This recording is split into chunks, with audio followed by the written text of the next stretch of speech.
Hey, Mike. Mike, can you see if you hear this? Check, check. You getting it? All right, good. Hey, hey, hey, hey. Test, test. Hey, hey.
Stephen. Is that okay?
So I'm a few minutes late. This is my polling place. I was trying to vote early, but I couldn't find it.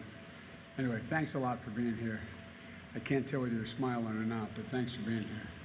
I wanted to take a few minutes to tell you a little bit about what I think we should be doing right now, and then be happy to take questions. For weeks, we've been seeing the warning signs. Numbers don't lie. Infection rates are now going up in more states than they're going down. More than 125,000 people in the United States have lost their lives, and those numbers and new infections continue to grow at an alarming rate. And once again, is confronting the simple fact that we won't be able to solve the economic crisis without a rigorous public health approach. They're not separable. Despite the administration's propaganda that their response should be a cause for celebration, despite President Trump's request that we should slow down testing because he thinks it makes him look bad, the COVID-19 is still here, and the daily threat to American health and prosperity is continuing. It didn't have to be this way. Month after month, as other leaders in other countries took the necessary steps to get the virus under control, Donald Trump failed us. Month after month, as many of us urged him to step up and do his job, he failed us. Just look at the record.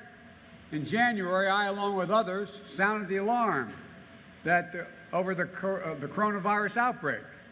Trump told the country that COVID-19 is, quote, totally under control, and that everything will, quote, work out well. In February, I warned about the failure to get information that we needed from the Chinese government. What I said was the president should demand Xi produce the evidence. Demand it. Trump said, quote, we're in great shape. Reported China's president said it was, quote, doing very well. In March, I set forth a detailed plan for 500 federally funded testing sites across the country, as well as guaranteed emergency paid leave. Later that month, I called for a full and immediate use of the Defense Production Act, critical for the delivery of supplies that were basically needed. Trump accused healthcare workers, how was his response? He accused health workers of stealing your masks. That's what he said. Healthcare workers are stealing the masks. That's why we don't have them. In April, I released a plan to secure the supply chain for personal protective equipment, surge nationwide testing through a pandemic testing board, and launch a nationwide health corps to focus on contact tracing. Trump's suggestions? Americans should inject disinfectants into their bodies. In May, I condemned the false choice between preserving public health and our economy. I urged the administration to focus on the basic public health measures like testing that would enable us to sustain our economic recovery. Trump's response, he pushed for reopening without regard to safety and called testing, quote, frankly overrated. This month, I outlined a path to reopen our country safely and sustainably. It provided workers, small businesses, schools, state and local governments the tools, resources, and guidance that they would need.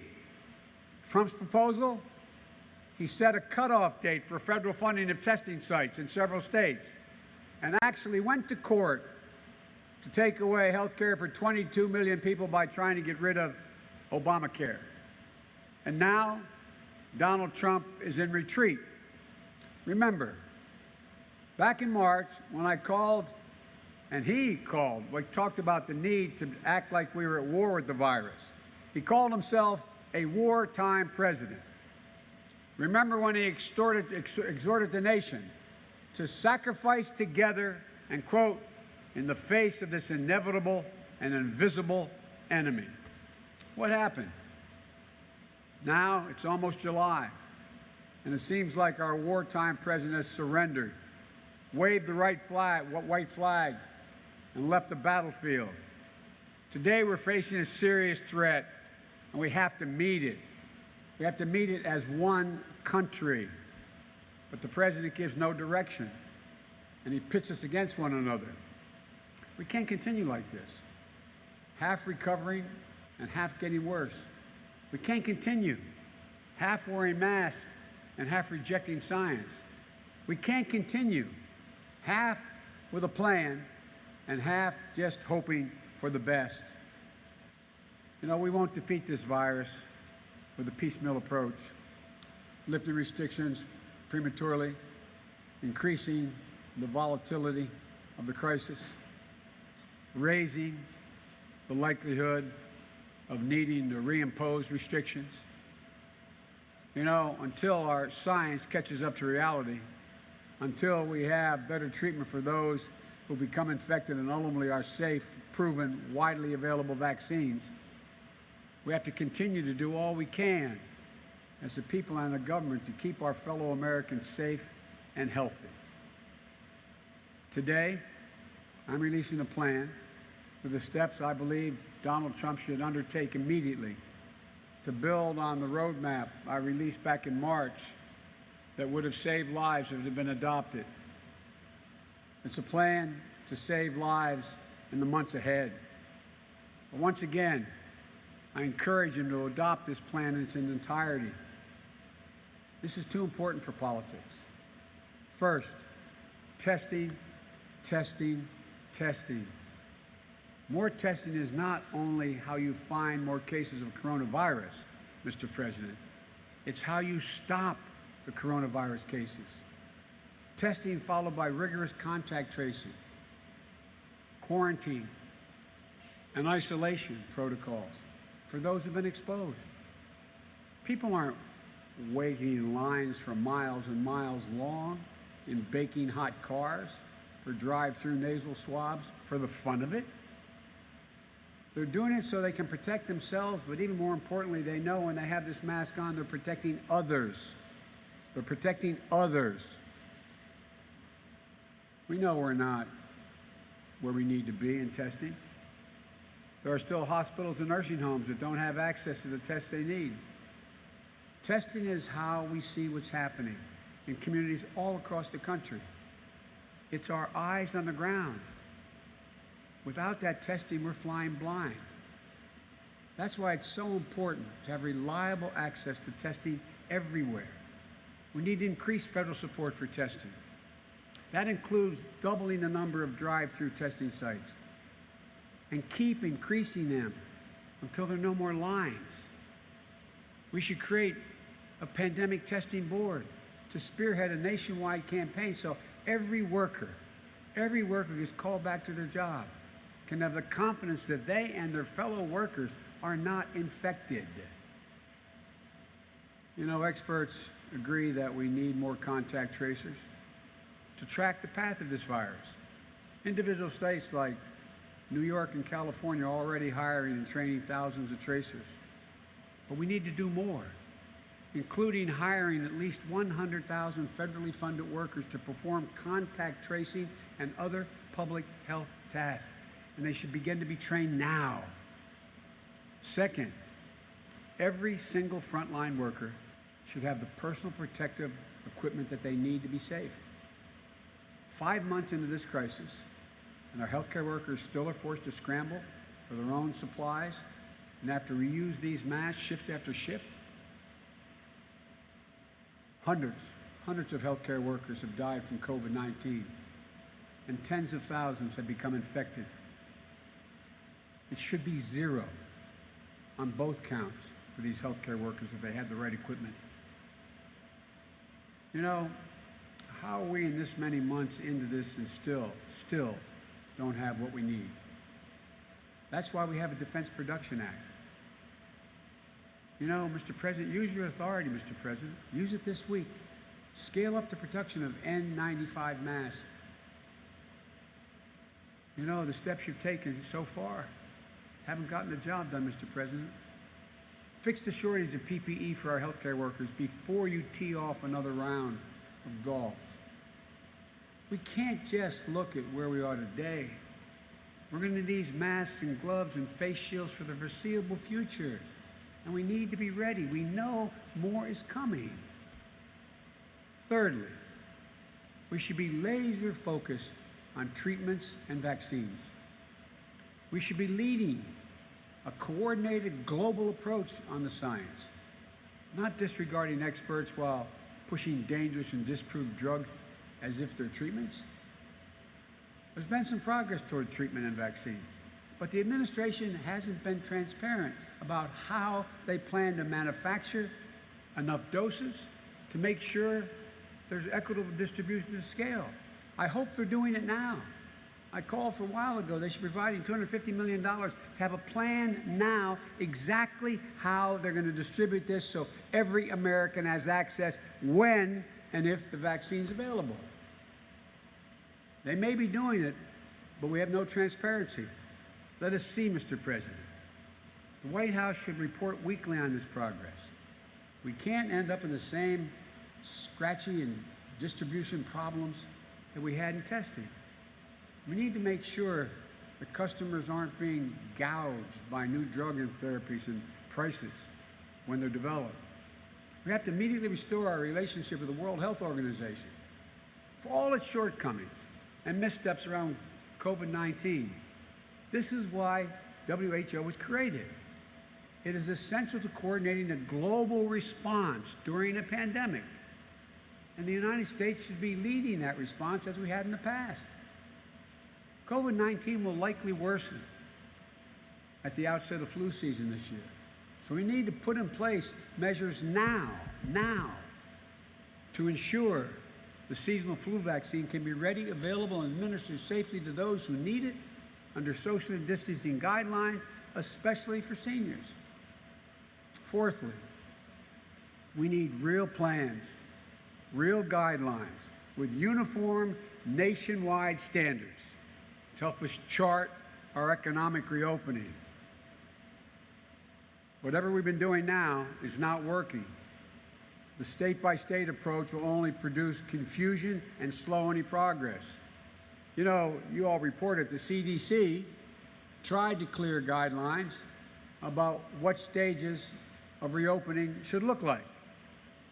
The administration delayed and scaled back those plans.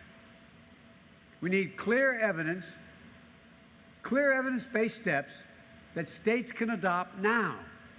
Both the standard must be met in order to safely proceed with further openings and the reimposition of social distancing rules when cases begin to rise.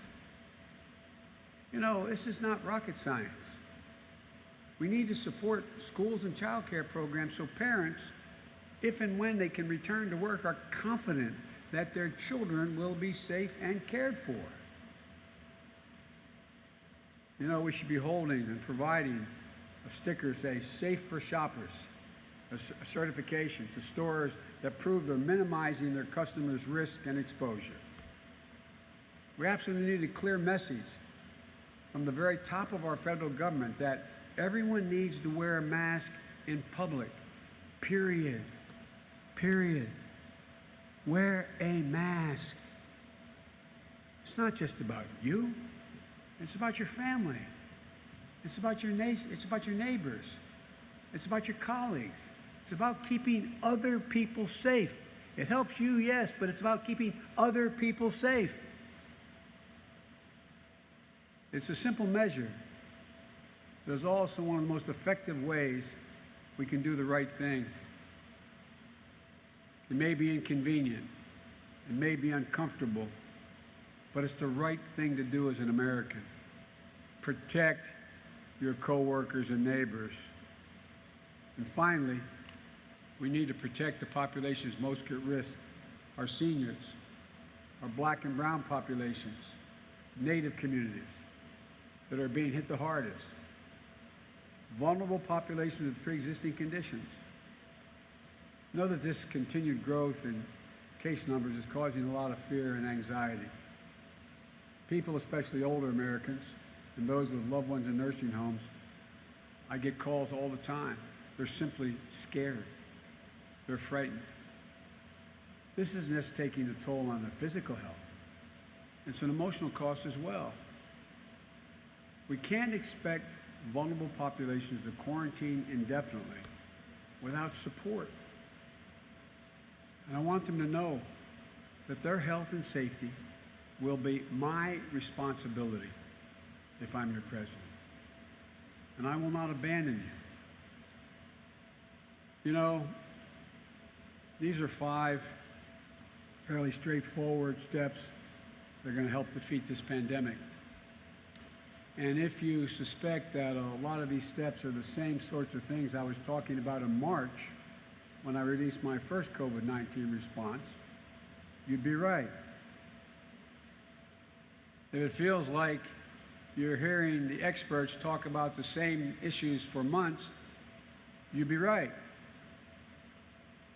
These have always been the steps the government needed to put in place to meet the threat.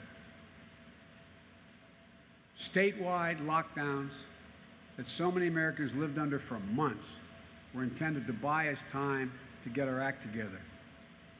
Instead of using that time to prepare ourselves, Donald Trump squandered it. Now here we are, more than 3 months later. We're hardly better prepared than we were in March. Infections are on the rise. The threat of massive spikes that overwhelm the capacity of our healthcare system is on the horizon. Americans, anxious and out of work, are fearful for their lives and their livelihoods. Donald Trump is doing next to nothing about it. Mr. President, the crisis is real. The crisis is real. And it's surging, Mr. President. Your promises and predictions and wishful thinking pulled out of thin air are not only doing the country no good, but making them lose even more faith in their government. America knows this crisis isn't behind us, even if you don't. They see what's happening, even if you refuse to, Mr. President. They know we need a coordinated national plan. We need it now, even though you don't, Mr. President, and won't do it. You called yourself a cheerleader. We don't need a cheerleader, Mr. President. We need a president, Mr. President. A president who will level with the American people. A president who will tell us the unvarnished truth. A president who will take responsibility instead of always blaming others. A president who will listen to the experts, follow the science, allow them to speak. A president who will lead, be an example for the nation. Wear a mask.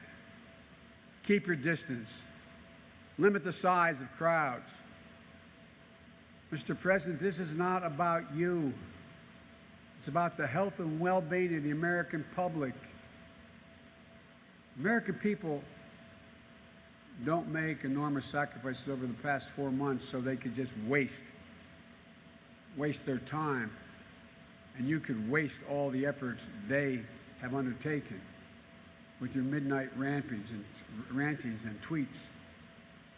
They don't make these sacrifices. You could ignore the science and turn responsible steps like wearing masks into a political statement. And they certainly didn't do it, Mr. President, so you could wash your hands and walk away from this responsibility. Maybe there are times this nation needs a cheerleader. Now is not one of them. America needs a president. Whatever Trump does or does not do, we can't know today what the state of the COVID-19 pandemic will be next January. But I'm almost certain, I hope I turned out to be wrong, I'm almost certain it won't be over. And if I should have the honor of being elected president, on the day I'm sworn in, I'll get right to work implementing all aspects of the response that remain undone. I'll have more to say about my day one COVID-19 agenda in the weeks to come. But my response will begin well before I take the oath of office. It will start as soon as the election is decided. I'll be a president who respects scientists, who won't censor their ability to speak directly to the American people. I'll immediately reach out to Dr. Anthony Fauci to ask him to continue his incredible service to the country. And I'll have from day one, ready to go, the best medical experts and scientists to advise on our response. Maybe most importantly, I will listen to them and let them speak freely. And I'll work with the governors and mayors of both parties from every state, territory, and tribe. It's a simple proposition, folks. We're all in this together. We got to fight this together. We'll emerge from this stronger because we did it together. And I'm confident we can. May God bless you all, and may God protect our troops. I'm happy to take questions if you have them. He gave me a list of how to recognize. Is Alex AP out there? Couldn't tell with the mask, Alex.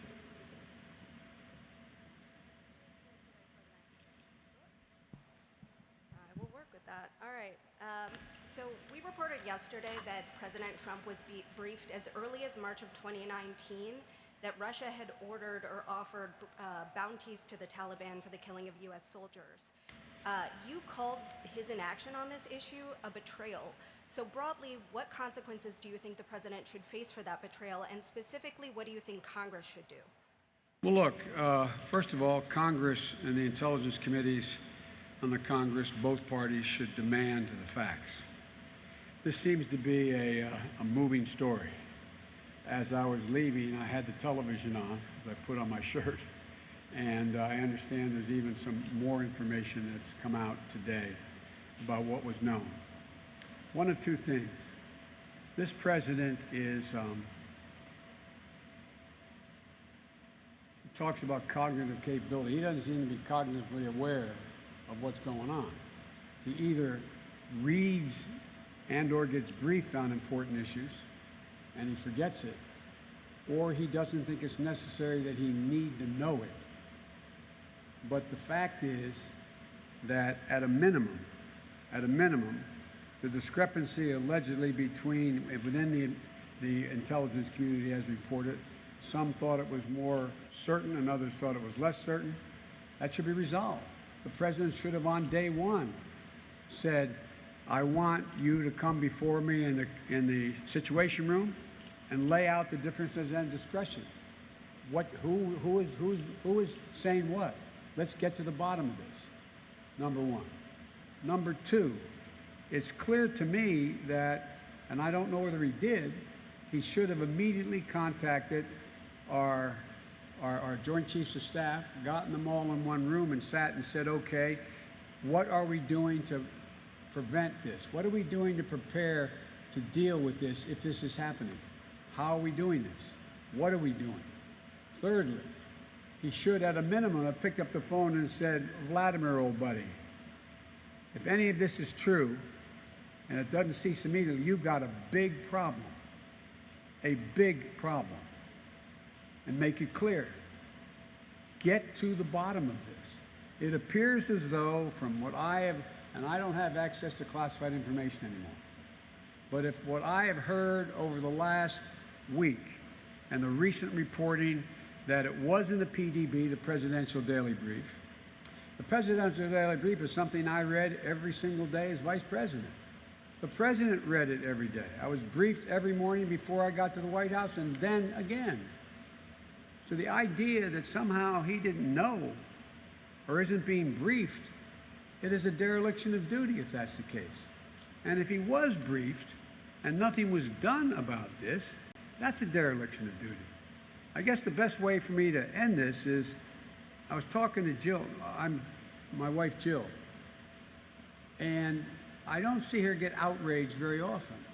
She started asking, she said, Joe, what would you have done if Bo was still in harm's way and this information came out? And the president, Bo is my son who was in, I'm sorry, I apologize, who served in Iraq for a year, was in the Army. But if he'd been in Afghanistan, what would you do, Joe? What are those parents thinking out there? What are those sons and daughters, husbands and wives? It's an absolute dereliction of duty, if any of this is even remotely true. So I think the president has a lot to answer for, and he should get the answers quickly, quickly. What consequences should he face if these allegations are true or these reports are true? If these allegations are true and he did nothing about any of this, then in fact I think the public should, unrelated to my running, conclude that this man isn't fit to be President of the United States of America. Do you think he, I was told NBC, Mike's great relief, he doesn't have to follow me every day around the country. Well, the last time, Mr. Vice President, a lot of us saw you on the campaign trail. You were still locked in a very difficult nomination battle. The polls, though, today show you with a sizable national lead, a lead in a lot of the states that are critical in the Electoral College. I wonder, where do you think the race stands at this moment? What keeps you up at night as you look ahead? And can you maintain this advantage without campaigning in a traditional way, especially this fall when voters begin to really tune in? Well, you know, this is the most unusual campaign, I think, in modern history. In that, but I start off with the premise, Mike, that I'm going to follow the doc's orders, not just for me, but for the country. And that means that I am not going to be holding rallies. I am not going to be, for example, you all are here, but the school has put those circles around so we keep the social distancing. Everybody has masks on. As soon as I finish this, I'll put my mask back on. So it's almost all been virtual. Although I have gone to Houston, I have gone into Pennsylvania, I have gone to Virginia, I have traveled, but what I do, I get in, make my case, and leave, take questions, and leave. But you know me, I'd much rather be out there with people because that's where I get the greatest feel. I can get a sense of by the look in their eyes, by the plaintive voices that they have or what they're concerned about. But notwithstanding that, I have been surprised. The irony is we've probably reached more people directly on one-on-one. You all, particularly those of you who are with television stations, you all know that when you're on, you're having a one-to-one conversation with someone out there because there's one person on TV looking at you. I never quite thought of it that way before, but they tell me 200 million people have watched what I have done from home and the half a dozen things we've gone out and done. And so the irony is I think we're probably communicating directly in detail with more people than we would have otherwise. But I'd much rather be doing it in person. So far, it remains to be seen. I don't want to jinx myself. I know the polling data is very good, but I think it's really early. It's much too early to make any judgment. I think we got a whole lot more work to do. I plan on laying out in detail my economic plan as to how we recover from this, plan on dealing with foreign policy, working out in detail what I'm going to do if I am elected president so people know what's coming. So I don't know if that answers your question, Mike, well, a quick follow-up to Alex's question first. Have you requested a classified briefing as you would be entitled to as the nominee? Has the administration offered you a classified briefing? And then They have not offered a classified briefing, and as this proceeds, I may very well do that. I've been talking to, I have a significant foreign policy staff, as you know, that, matter of fact, dozens of them. So I had a long meeting with my former national security advisors, former secretaries of state, et cetera, and getting their read, what they've heard so far. But if it doesn't get cleared up quickly, that I will seek and ask if I can be briefed. lastly, have you begun to prepare for debates against President Trump? I can hardly wait. All right? Thank you. Over the weekend, Princeton decided to remove Woodrow Wilson's name from their school and buildings due to his racist thinking.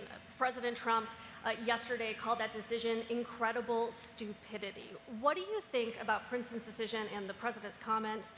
And then more broadly, as the nation is in this moment of reckoning when it comes to race, we're seeing the removal of statues. Also the removal of names from institutions and schools. Do you think that this is the right approach to come to terms with our nation's history and its leaders? What do you think when you see the removal of some of these statues? Well, I think there are sort of three categories I like. One, any institution that chose a name and wants to now jettison that name, that's a decision for them to make, for whatever reason they make it. So I'm assuming the Board of Trustees at Princeton University made the judgment about the Woodrow Wilson School. I don't know, but it was made within the context of an institution that chose that name and now no longer wants to be associated with that name. And I think the president's, well, secondly, I think there's a distinction between the, as the former mayor of New Orleans said, the difference between reminders and remembrances of history and recovering from history. And so the idea of comparing whether or not George Washington owned slaves or Thomas Jefferson owned slaves and somebody who was in rebellion, committing treason, running, trying to take down a union to keep slavery, I think there's a distinction there. And so I think the idea of bringing down, I think, all those Confederate monuments to Confederate soldiers and generals, et cetera, who strongly supported secession and the maintenance of slavery and going to war to do it, I think those statues belong in museums. They don't belong in public places. And I think with regard to those statues that are in monuments like the Jefferson Memorial or whatever, I think there's an obligation that the government protect those monuments because they're different than, that's a remembrance. It is not a dealing with, revering somebody who had that view. They have much broader views. They may have things in their past that are now and then distasteful, but that's a judgment for the country. So, for example, taking down, toppling Christopher Columbus statue or George Washington statue or et cetera, I think that is something that the government has an opportunity and a responsibility to protect from happening. And on a different subject, you have been doing these public events for the past month, which has put you in contact with more people. Have you been tested for coronavirus? And if so, how frequently are you doing that? No, I have not been protected. I have not been tested for the coronavirus for two reasons. One, I've had no symptoms, as my mother would say, knock on wood. And number two, I haven't wanted to take anybody else's place in the process. But the Secret Service, they all get tested. They're around my home. And anyone who comes into my home, including staff who comes in, is tested to determine whether they have the virus.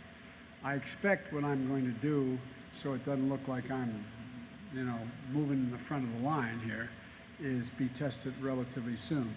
My daughter has been tested. She was in Florida as she's a social worker working with the Boys and Girls Club. She came home, and before she could come home, she's been tested twice, so to make sure she's clear and quarantined. She lives in Philadelphia, but So, but I haven't yet. I have not been tested yet. Yes. I'm sorry. Who was I supposed to go to next? Anybody? I got to make sure I get the Wilmington newspaper here before I leave here. I'll be dead. Thank you, Mr. Vice President. It's good to see you, and I know we all hope that you continue to do this through November as often as possible. So, we will. The more I have an opportunity, I will do it. Two quick questions. One to follow up on Russia. You talked about what our president has done, but yesterday you said at a fundraiser regarding Vladimir Putin, quote, "I'll confront Putin, I'll strengthen NATO, I'll make clear to Putin that he'll have a price to pay for interference in our democratic processes." Specifically, can you tell us what you would do to Putin if this is true, and in general for what's happened in the past? I can, but I will not, but I will tell him. Here's the deal. The idea that Putin or any other foreign leader can engage in attempting to manipulate a presidential election, the idea that he continues his activities in Central and Eastern Europe that he's doing, the idea that it can be done without any consequences is not going to happen if I'm president in my administration. That ranges from everything to making sure we go to the United Nations Security Council all the way to imposing sanctions that would be commensurate with the action that he has taken that is inappropriate. But I have had some very blunt, straightforward conversations with President Putin when I was vice president and before that. And I think one of the reasons why it appears as though he doesn't want me to be president, he knows we'll have more blunt conversations. And on another issue that's been in the news last week, this week, probably next week, the Supreme Court. The president says he's going to issue an updated list of potential nominees to the court. You have said you would put a black woman on the court should a spot open up, but there are groups calling for you to release a list of specific names you'd put on the court. Are you going to do that? Would you? One thing I hesitate to do is follow anything the president does at all, because he usually does it all wrong. We are putting together a list of a group of African American women who are qualified and have the experience to be in the court. I am not going to release that until we go further down the line of vetting them as well. And just like a logical question is about vice president, I'm not releasing the names of all the vice presidential potential nominees. There are a number of women of color. There are Latino women. There are Asian. There are across the board. And we're just underway now in the hard vet of going into the deep background checks that take anywhere from 6 to 8 weeks to be done. The committees have been formed, and that's underway. In August 1 is still the target announcement date? Well, early August. I can't guarantee you August 1, but it will be in early August, several weeks before the convention, I believe. Yes.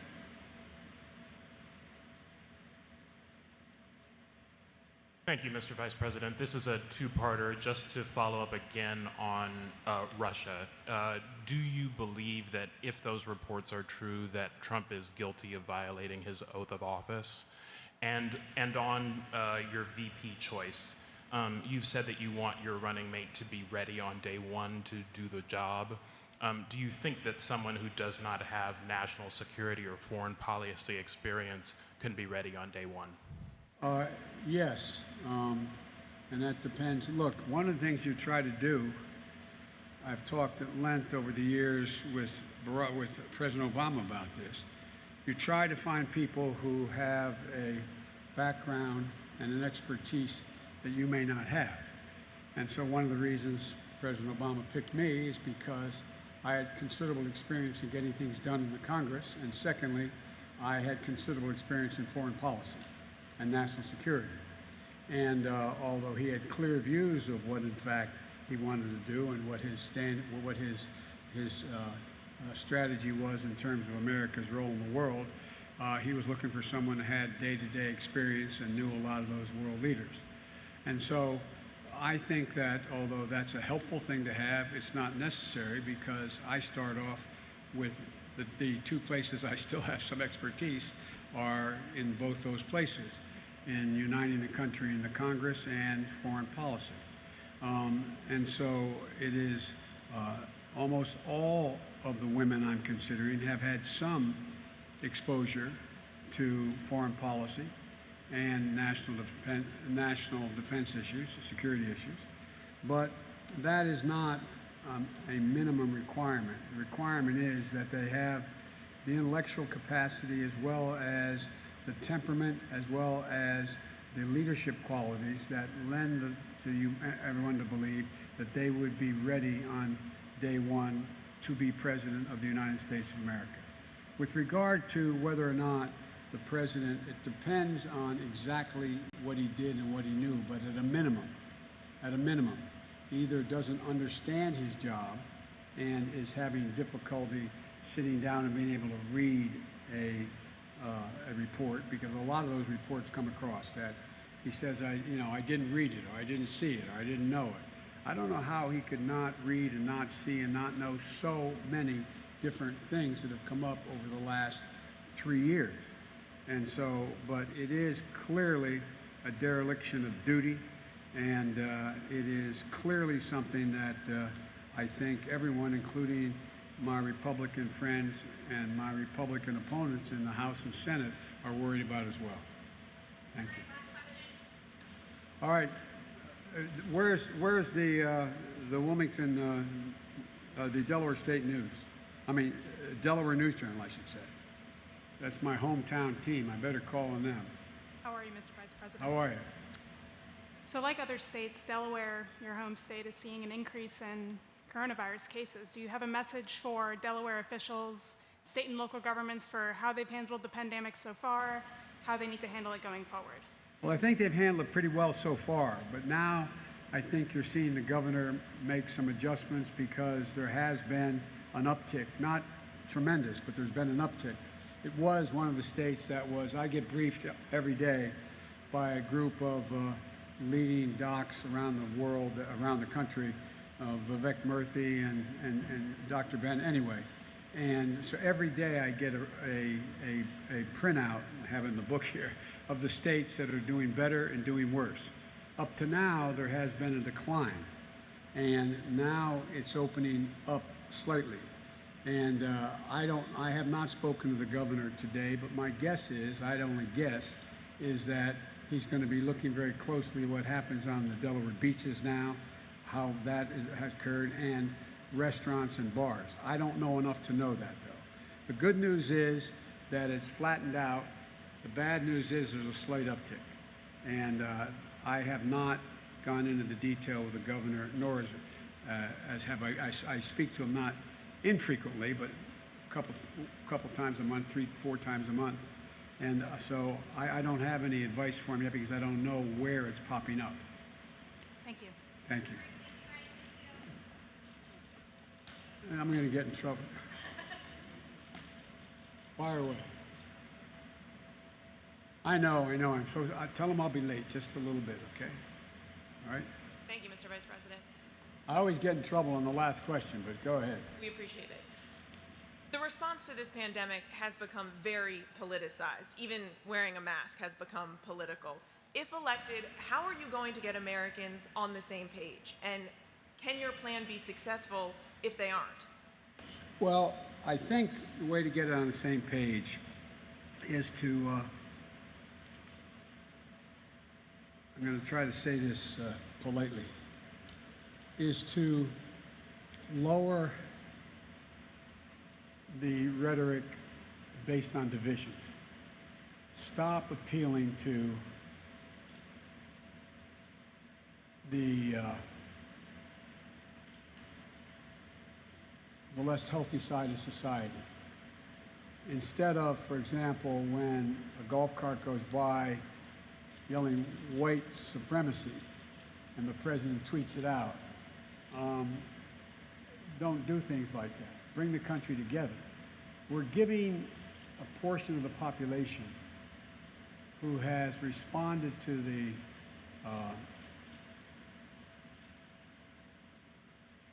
sort of race baiting the president has engaged in, a sort of free pass, and it generates divisions. And we're also talking about it in terms of the president talks about manhood and being strong, and you don't need the mask. I think we have to start appealing to the better side of human nature by pointing out that that mask is not so much to protect me. It's if I have an undiagnosed, it's to protect you against me. It's to protect other people.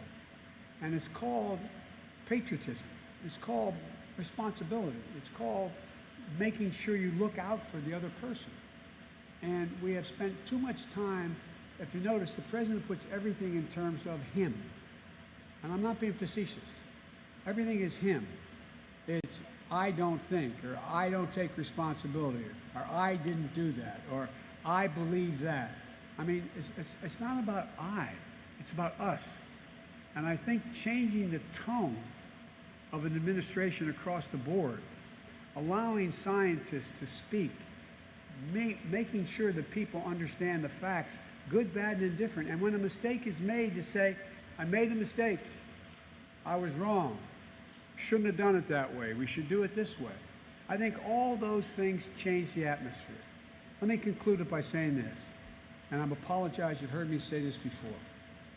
The words of a president matter, no matter who the president is, no matter how responsible or irresponsible the president is. A president, whomever he or she is, can take us to war or bring peace, can have markets rise or fall, appeal to the senior side of humanity or to our better angels. It matters. It really matters. And so I think it's about the tone. And I think it goes across the board. I know, I'll conclude with this, I know that I was criticized, legitimately criticized, during the primaries by saying that I plan on uniting the country, bringing Democrats and Republicans together. We have to do that. If we can't do that, we can't function. We have to bring the country together. And I think on this piece, if in fact we stand up, and by the way, you have, don't hold me to the numbers, please, you can correct me on this, but I think something like 70 or 74 or 75% of the American people think you should wear a mask. The overwhelming number of people think we should take these precautions and so on, think we should open more slowly. Well, I think that, we should be talking to our better angels and actually making people indirectly feel guilty for not doing the right thing. Appeal to their better nature. I know that sounds almost idealistic, but it's not. Remind people, you don't wear this mask, you end up hurting someone or you get infected. You take it home to your child. You could take it home to your mother, your father, your husband, your wife. You have a moral obligation because it really is. It really is. Thank you. Guys, I really do have to go. I apologize. I'm going to get in real trouble. I'm probably already in trouble, but thank you. Go ahead. What's the last? I'm sorry. Good to see you out and about, Mr. Vice President. I'm a little confused about the delineation about the destruction of monuments. You talk about the fathers of this country, Washington, Jefferson, is worthy of preservation. Are Confederate monuments worthy of preservation? Should they be torn down in the manner that they are being torn down without the vote of local elected officials? Well, I think it's very different. I think it's better if they're taken down like they took the Confederate flag off the Mississippi flag. That's the better way of doing it. But I can understand the anger and anguish that people feel by having, for years and years, been under the statue of Robert E. Lee, who, if you're an African American. So it's a difference. It's always better to do it peacefully, but there's a distinction between, and those monuments, and I shift responsibility, and I think the elected officials where those statues are have a responsibility to move. Put them in museums, get them down. But don't expect, if you have sitting in front of you after all these years and we finally are going through another phase of maybe responding to the systemic racism in America, and what we've seen happen is, don't be surprised if someone pulls down the statue of Jefferson Davis. It's better that they do not. but it's fundamentally different than pulling down the statue or going into the Lincoln Memorial and trying to pull, not Lincoln Memorial. That's a bad example. The Jefferson Memorial and grabbing Jefferson off his chair. So. Two quickies. Will you commit to 3 debates? Oh, yes. 3? 3, yeah. I commit to it. Look, I am committed to following the debate, the national debate group that sets up these debates, who they pick as the moderators, 3 of them. It's been this way for a long time. The first one is a one-on-one debate with a moderator. The next one is a town meeting setting. And the third one is a normal debate again. I commit to those. I'm looking forward to it. Last question, real quick. Some have speculated, You're a sir, lying dog that you are subject to some degree of cognitive decline. I'm 65. I don't have word recollection that I used to have. I forget my train of thought from time to time. You got 12 years on me, sir. Have you been tested for some degree of cognitive decline? I've been tested, and I'm constantly tested. Look, all I got to do is watch me, and I can hardly wait to compare my cognitive capability to the cognitive capability of the man I'm running against. Thank you so much.